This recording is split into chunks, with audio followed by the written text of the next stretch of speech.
Do you guys know about the Inner Circle? Do you guys know who runs the Inner Circle? So you know Riva. You know you don't want to be messing with Riva. But now you're going to get a chance to meet Grace Byers.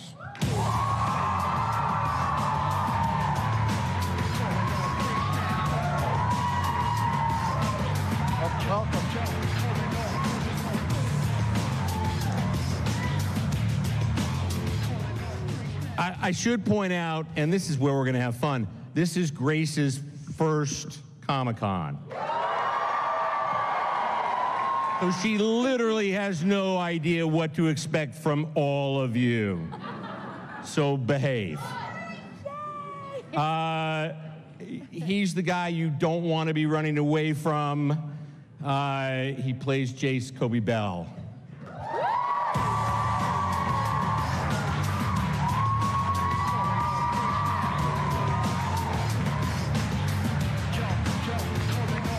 One of these things.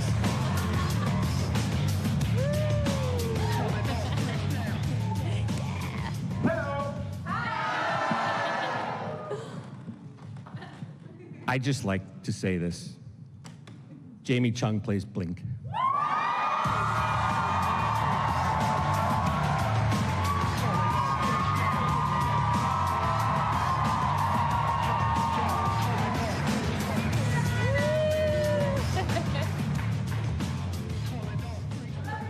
Thank you. All right, let's show the shoes. Yes, shoe cam. Fuego. Shoe cam. Yes. It's always a challenge to come to the X-Men. Will you guys settle down? Sorry. I still got to fill 3 more We're having seats. a shoe party here. It's always hard to come to the X-Men and be a brand new character and have a character that not only feels like he belongs, but he's actually making it work, and that is Sean Teal plays Eclipse.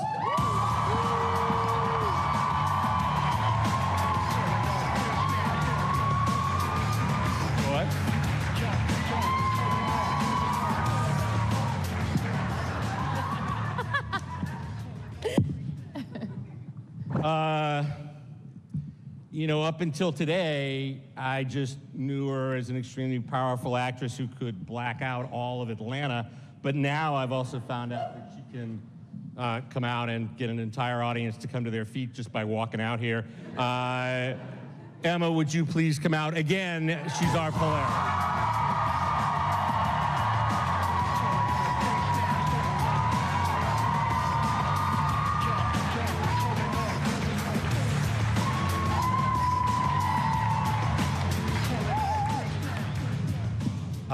And that leaves us with one last chair. She's not only just a favorite of ours on the show, but she's also a favorite of you guys at Comic-Con. She's also got an awesome responsibility of having to look after the entire Strucker family. And for those of you that saw the season opener, you got to see her kick a little ass, which I liked. Ladies and gentlemen, Amy Acker.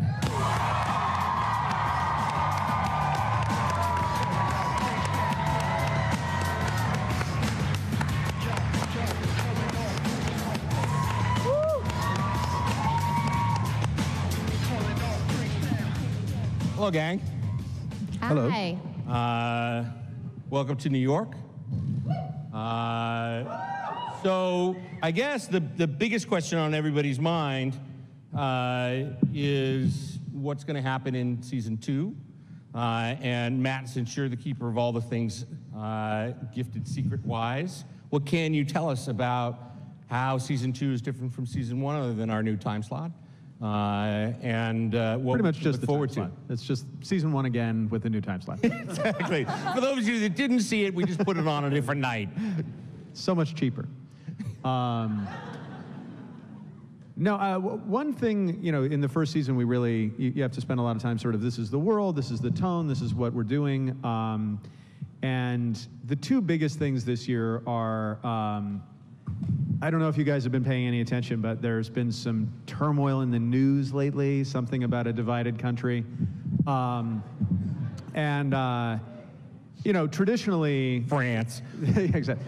The world of the X-Men is something that reflects a lot of the issues that are going on in our own world. And this year, we really took a look at that. And without doing anything that, you know, we're not the news, we're the gifted, but we really wanted to use the show as a window onto what's going on in our world right now. And so I think one of the really exciting things this year is seeing this rise of a divided country, a country that's divided over mutant issues, divisions within the mutant community between the inner circle and the mutant underground. This year we're going to deal with the rise of the Purifiers, this anti-mutant organization. Someone just cheer the Purifiers? Someone actually cheered a hate group. Yeah! Woo! You know, sometimes everyone's hate group is someone's like group. Yeah, I guess you got to support all ideas, don't you? If you hate mutants, it's a love group. And they're walking around going, hey, let's hate things. I think they're like, they got a point of view. And I think they'd probably hate being called a love group. I think that gives them a very different meaning, Matt. We have to stand up for our species. That's the point. So anybody who wants a sweatshirt with a cross on it, we'll be selling them later. So we're very excited about that. And then the other big thing that's been super fun this year is really doing deep dives into the background of our characters. So just to tease some stuff that's coming up, we're going to get to meet young Polaris this year. We're going to get to meet young Blink this year. We're going to get to see the history of the Frosts, or for a Comic-Con audience, the Stepford Cuckoos. And really, basically, we get to see the background and where these people are coming from for everyone on the stage and some besides. And that's been really fun, really focusing on the characters and where they're coming from, what they want, and who they are. Awesome. You were talking about a world divided, and probably the greatest division on the show is between the inner circle and the underground. And so here, speaking on behalf of the inner circle, would be the lady that took them all out and then started it all back up again. Grace, tell us what it's like playing the baddest of bad and on this show, and what your point of view is. Yeah, you know what? I don't even think she's bad, y'all. You know, I just think she's real passionate. You know what I'm saying? What I love is that she's not a one-dimensional character. So you see that she's grown up on the south side of Chicago. She grew up in poverty. She's biracial like myself. You know, we really embraced those types of those channels of diversity and that intersectionality. And now she has clawed her way to the top, and now she's powerful and wealthy, and she has position, and she is tired of sitting on the sidelines and watching mutants be slaughtered. And so now, you know, she, based on her past and her history, which you will get a chance to see, you get a chance to really understand where she's coming from, what she stands for, and why she is so passionate to take the route that she's taking. So when you put it like that, Well, it sounds so reasonable. Sean, you probably might have a different opinion as to how that's working out for you. well, when you put it like that, it actually sounds really appealing. doesn't she? Right? I was just thinking, I was like, oh man, Eclipse, you should just chill out for a bit, maybe see their side of the problem. No, I think, yeah, being an erratic person, his opinions normally change on a lot of things, but the difference, I guess, between Polaris and Eclipse are those differing ideologies, and I think the place that Clarice and John and Marcos and Strakas and co are coming from is a place of two wrongs don't make a right.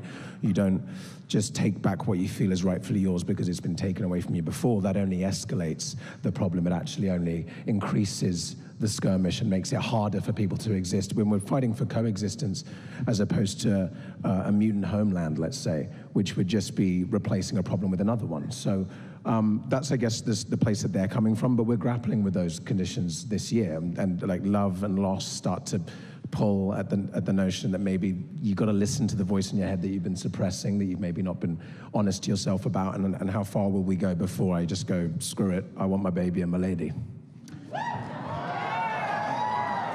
You know. Is it me, or is it just because he's got that dreamy accent that it sounds even more dreamy? I didn't say anything intelligent there. I'm just British. We know.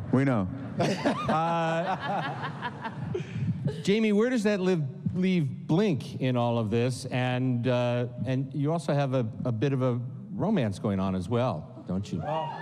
Thunder Blink for life. Yeah, she's in a snuggle puddle with her dog and John, and you know, she's quite domesticated, I think, at this point. There's so much chaos and turmoil all around her, and I think the one thing that's really grounded and giving her strength is her relationship. But all good things may or may not come to an end. So, I think she's the ideology of what she truly believes, I think, will come into question, as well as her identity. I feel like she's having identity issues, and she will finally decide what will make her happy. But we are introducing the Morlocks into our season, which is very exciting. And there's something really appealing about their society and how they live and how they're able to just be themselves. So I think there's a little push and pull with that element. Cool. Kobe. What? Awful lot of mutants running around. Are you going to get this job done or not? I don't know, man. Jace is having problems. How is unemployment? He is having problems. It's true. Hey, it's true. He's his life is pretty much falling apart. You know, at the end of last season, he left the Sentinel Services, but he still has that life mission of trying to get justice for his daughter. Now he has no one to help him accomplish that. So no one? Along no one will help you? Along come the purifiers. And no cheering. Things get There was. Yeah. Things get really racist really quickly.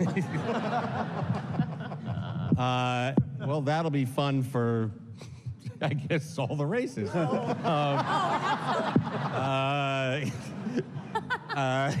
Matt, you'll make that clear at some point? No, he goes down a dark path this season, and it's been fun to play, and I hope you all enjoy it. Well, actually, I mean, one thing that just on that I think Kobe does a great job with this season, and actually Grace does as well, in with regard to the inner circle, is, you know, I mean, we're really playing with a world of true believers. Like, these are people who really believe in their positions, and I think part of exploring the purifiers has been just saying, like, how do you find yourself in this position? How do you join a hate group without ever sitting down and saying, I'm joining a hate group, this is what I'm doing? It seems like a reasonable position at every point. Like, each step down that path seems like a reasonable step. And I think that that's an important story to tell for all sides this season. And I think it's an important story to tell in our world today, to say basically, like, you don't wind up doing evil because you decided to do evil. It's a series of steps, and that's how you wind up there. Yeah, I mean, like, what is evil? You know what I'm saying? We get it. Yeah. You're right. I think the quote is, evil isn't evil, I think is where we want to be. Well, I think with Jace, I don't think he necessarily agrees with the purifiers. He just needs them. Right. He needs Let's play that angle. Speaking of needs and changing sides and doing all of that, Emma, Polaris is on the right team, the wrong team? Where are you now? Polaris is on her own team. I thought she was going to say the winning team, but... Emma Dumont. I mean, Polaris is on the winning team. You know what? Our show's really good at showing every point of view, every vantage point of different political opinions. Look, Polaris is an alpha female. She wanted to join a group of other strong women who are not afraid to take action, and I see no problem with that. Not gonna The argue. death stares from the mutant underground. About that. Out to you, Mama. Amy, speaking of being a strong woman, like you are in a very challenging situation in that your marriage is certainly showing some signs of stress. Your kids are kind of wherever they want to be. Yeah. So what's it like being the head of the Strucker household? I'm feeling like you're not thinking I'm doing a very good job of it based on your questioning. No, I like the fact that you're out there. We're going to find all those kids somewhere. They're out there. It's been a rough road. I feel like it's all going to come around. You know, I am ultra driven this year to find Andy, and in the meantime have neglected some other members of my family. But I think for the most part, we're all just really excited to see the show and to see what's happening with it. And we don't ever get to see it until the night that you guys see it. And we were just wondering if maybe you would show us just a little bit of it. A little bit? Yeah. Please. You know, we all adore Amy, and that's a great question. But as Matt will explain, this is a show that's got a lot of effects and a lot of things, and we're on Tuesday night, and it's still, like, it's wet right now. Like, we haven't even cooked it. We'd have to mix the effects. I mean, it's mostly just puppets before we do the post. So, yeah, you wouldn't work. That's all fun and dandy, but the inner circle does not take no for an answer. Neither does Eclipse. I don't know. Please. We could act it out. Why don't we act it out for you guys right now? We'll act it out. It's not a request. Woo!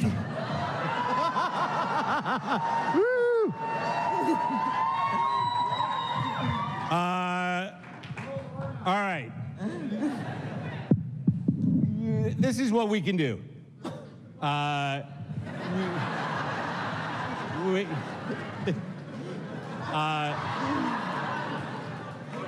Who has some metal? If you all put away your phones and your cameras and all that stuff, like you, then what we will be showing New York Comic Con for the first time anywhere on the planet Earth this Tuesday night, the first act of episode 203. Douse the lights and let's watch. You'll find out the rest of it this Tuesday night at 8 o'clock on Fox. We now have some time left for you guys to come down. I think there are mics somewhere set up. I have no idea how this is being handled. Oh, look, there's a light over there and a light over there. It's the baby. We should answer all the questions like the phone. So let's start over here with the man in the yellow shirt. Say your name. Hi, I'm Patrick from Brooklyn. Big fan of the show, doing a great job, guys. Hi, Patrick. I'm curious, now with all the talk about Fox merging with Marvel, is there any chance that we might see some of the Marvel properties that have existed in the MCU crossing over with Gifted, maybe Agents of S.H.I.E.L.D.? Where's my dad? That's for you, Jeff. I think this one. Take it away, Jeff. I being completely honest, like that's at a you know, 2 billionaires are trying to figure that out, and when they let us know, but wouldn't that be fun? Absolutely. So That'd be nice.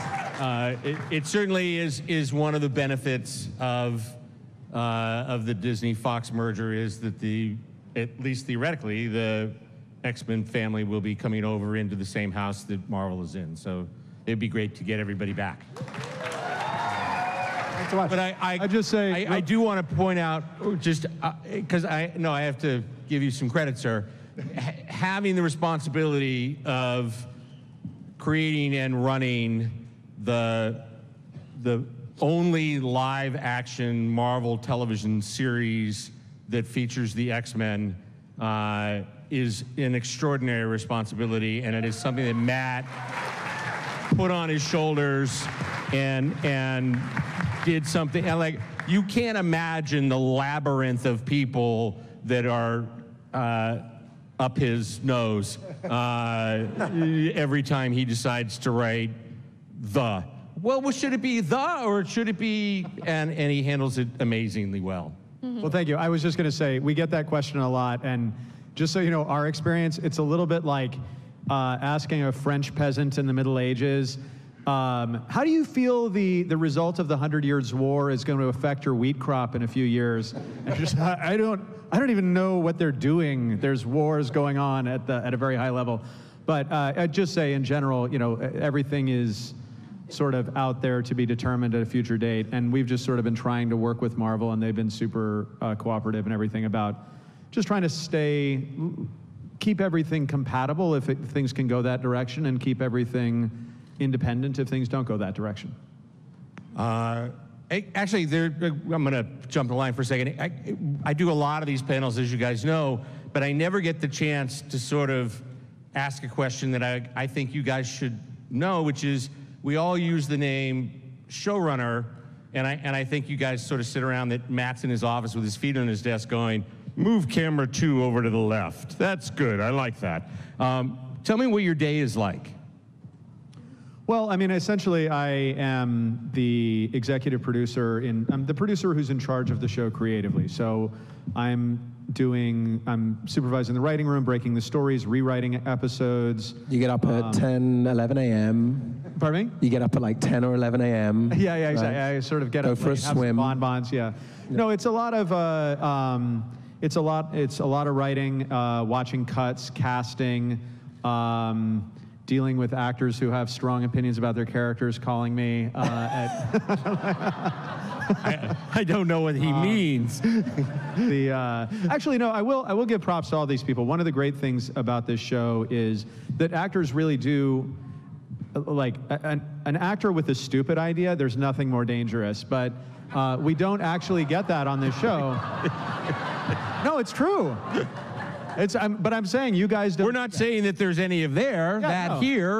Yeah, I'm just saying, like, when you have actors who are advocating for their characters and who, I was just watching episode 10 the other day, and just watching the way that all of the characters, all of the people, I shouldn't say characters, all the actors on this stage had called and weighed in on their character. So, you know, teasing something when the Struckers finally do see their son again.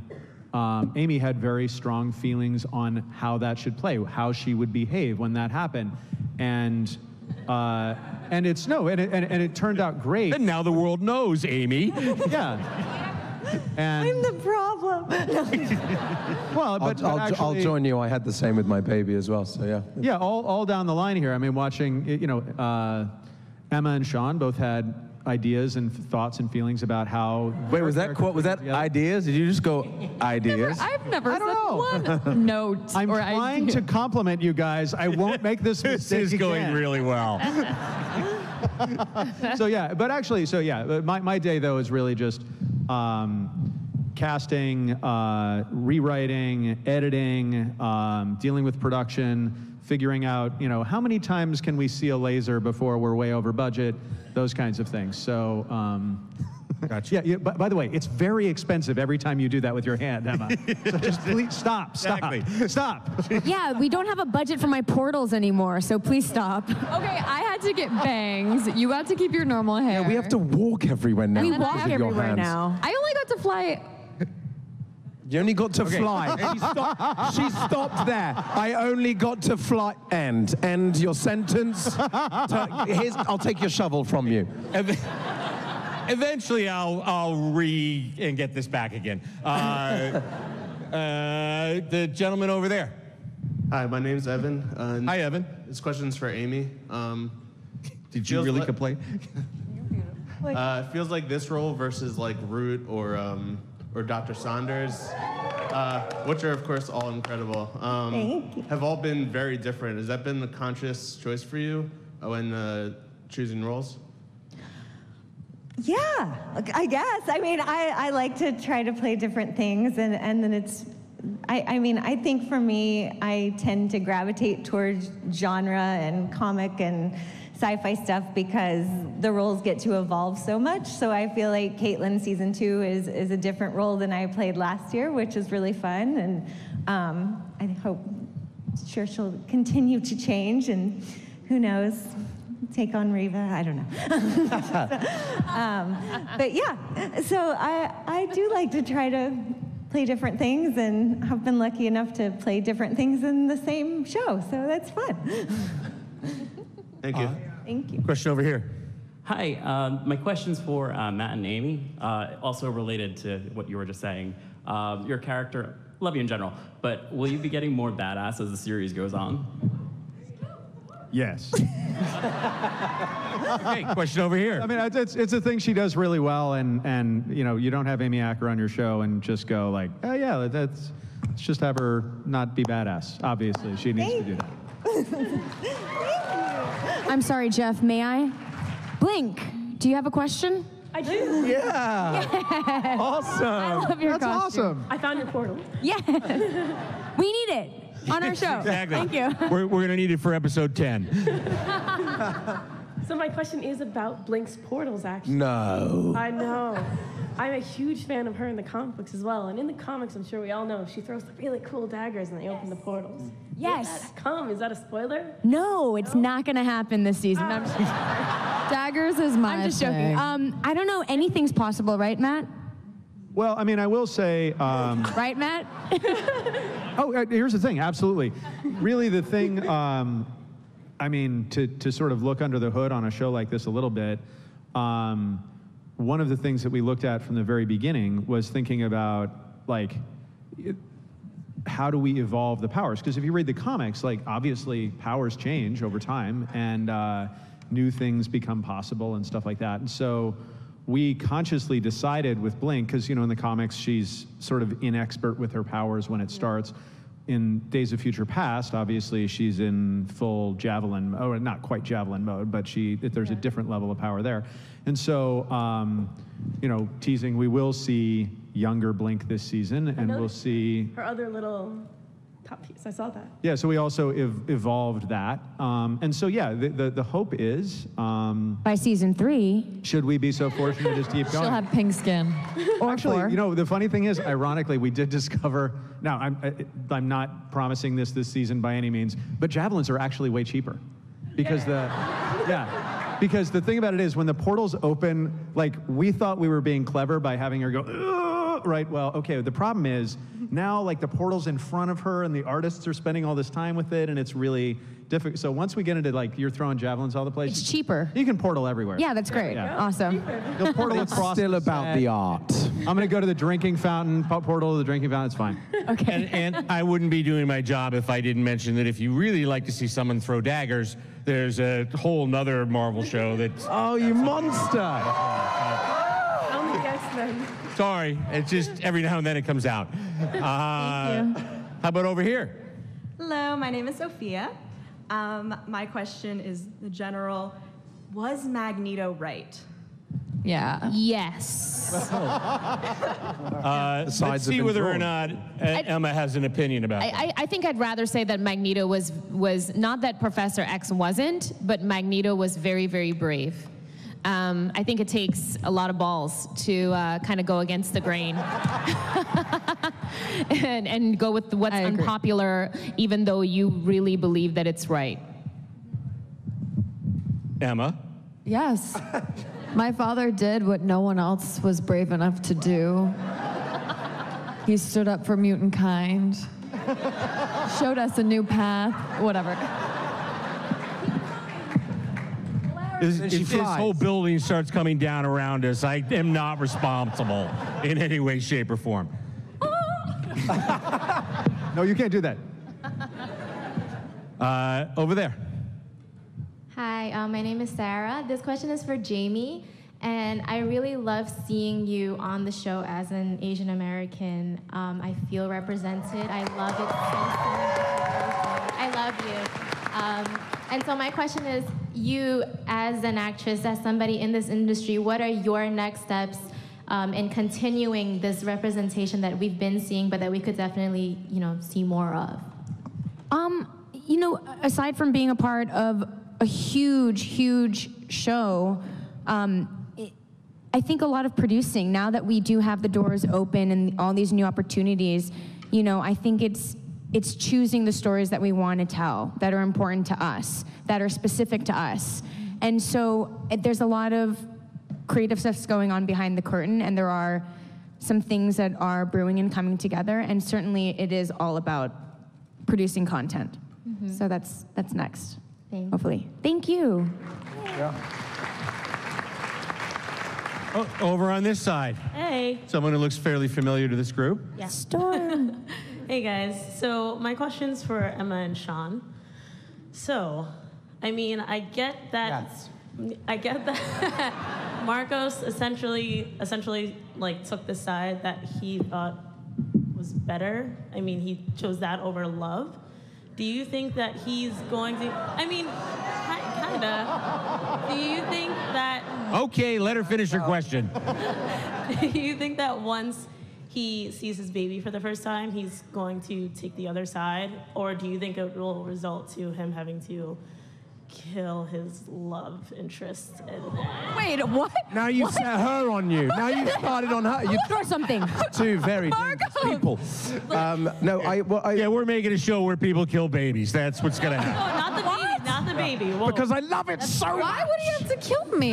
Polaris, Like, I mean. To like have the baby, do you think he would? No, of course. Well, or like, vice yes, versa? they didn't have the cleanest of splits, and actually, I would say that in his opinion, I think his child was taken away from him. He didn't have a choice, and. Am I wearing anything metal? Am I wearing anything metal? Am I wearing anything metal?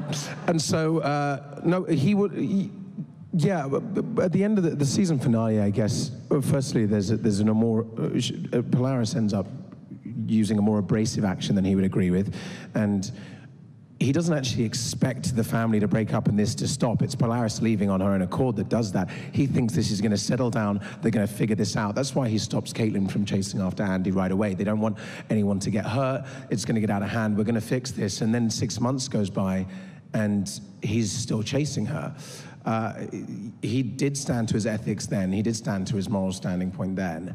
But ideology comes second when it comes to the fact that his baby's alive and his child and family have been taken away from him and the woman that he loves. So when you see later on, if you tune in on Tuesday, you're going to see him question those exact ethics you're talking about. It's never to kill Polaris, obviously never to kill a baby. But that's my job, to make sure that doesn't happen. But he does question. He does question his ideology on the basis that his emotion overcomes anything else. I think the pain and loss and love that he feels outweighs most of his other facets of his persona. So it will dictate some of his behavior, especially coming up. And sadly for Polaris, I think it is maybe the opposite, that her political views, her ideologies come first before true love. And she knows that Marcos is her true love because the Aurora Borealis still exists and it's still there. And obviously her daughter comes first, but she needs to change the world. It's part of her family legacy that she does this, and she is coming to realize that. Marcos just wants to go to the park and eat ice cream with his kid. I mean, just saying, I think that Polaris could totally take you in a fight. Yeah. She said you could take me in a fight. Oh, 100%. But I could singe all her hair off, and that's me winning, so that's fun. It's a wig anyway.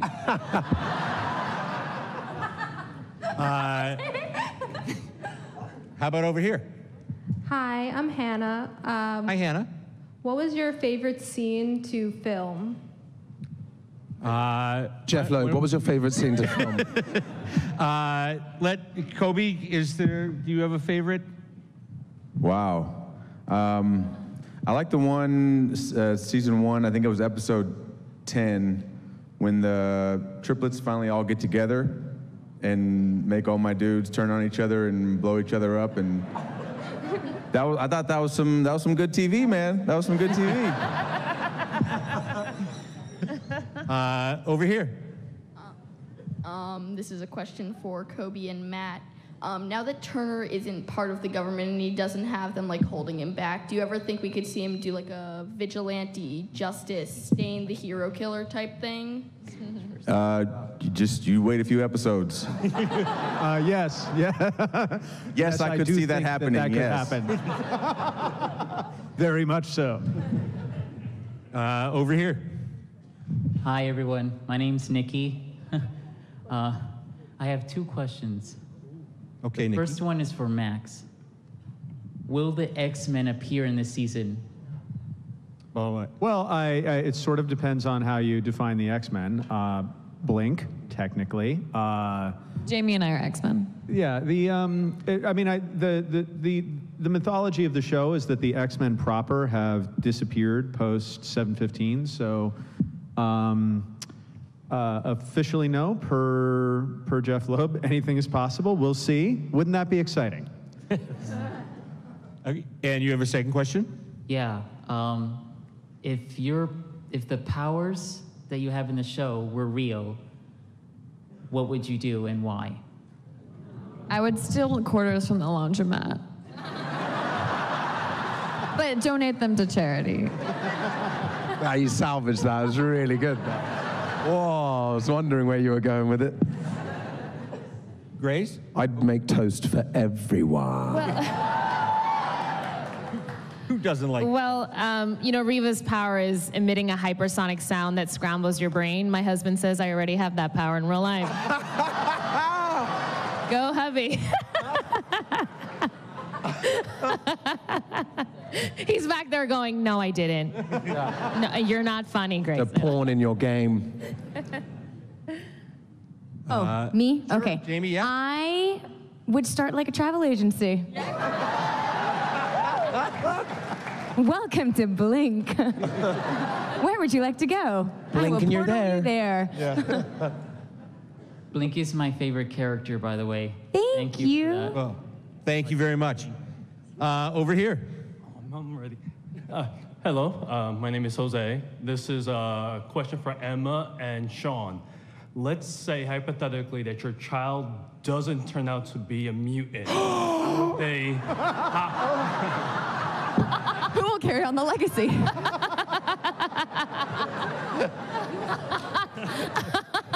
You better love that. They would love that child the way they love each other. No, You better honestly, love that child. The whole theme of our show is acceptance, so we will love our child no matter what race they're part of, whether that be mutant race or the human race. It doesn't matter. Like honest and earnestly, like.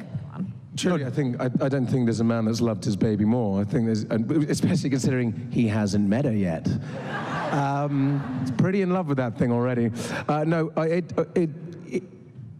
Powers or not, he just wants to make a world where they can live together. That's all it is. So if they didn't have powers, probably be a little bit bummed for a couple of days. And then we would go back to normal life. Actually, I'm gonna say I actually think Marcus and Lorna, I can't speak for your character, but I believe that they would be grateful if they had a human child. That's actually... They wouldn't have to go through the harassment and the prejudice that they had to go through. So actually, I think it'd be a positive reaction. Yeah. And let's just say the child will be extraordinarily attractive regardless. So. We're gonna have a hot baby, he said. Oh, Said we have a hot baby. How about But only speak with a British accent. Yeah. Jace adopts the baby, everybody wins. We all go home, right? We're good. We got done. Over there? Hi, I'm Stacy, and I wrote down my question because I'm scatterbrained. So this is for anybody. The X-Men have always been an allegory for persecuted minorities, especially LGBT kids and adults. And I especially saw that mirrored in Lauren's story in season 1 when she was kind of like in the closet from her family. So I was wondering if you were going to explore any of those specifically like queer mutant issues in this season or next season or whatever. I think that's always in the background. And I think that one of the things that when I look at how we're writing stories, I think that there's so much crossover between those things. I mean, specifically, this year, those questions are more addressed with Reed's storyline.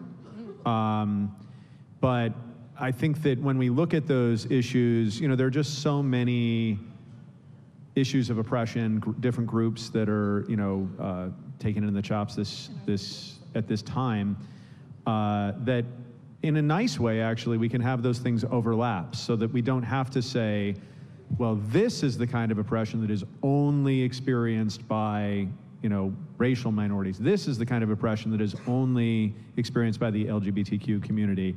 We can sort of cross those things over and show some of the commonalities and some of the differences between those kinds of social injustice. And I think we all can sort of agree that the best X-Men stories are the stories which ultimately teach us about tolerance, and that if we don't figure out how to love each other and cross this divide that's getting wider all the time, that we're just going to just be a ball of mud, and we can't be, because the human experience is such a beautiful thing that just looking at this extraordinary cast and how diverse it is and how everyone cares so deeply for each other, and how Matt continues to create storylines that shows that really it's not about what you are, it is about how you love each other, and hopefully we can get to that place.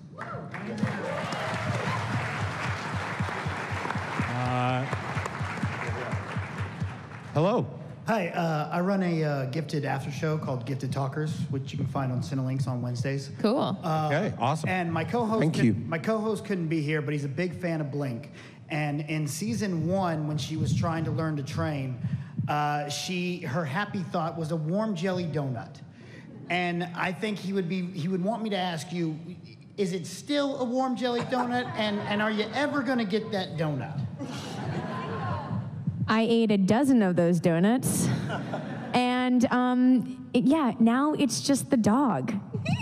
It's our dog Zingo. She thinks of Zingo and she makes it happen. No, in all realness, she has developed her powers enough that she doesn't need to focus so hard on opening a portal. Like before it was fleeting, before it only came when she was, in danger or when she was escaping something, and now she's able to control it a little bit more because she already ate the donuts. Yeah.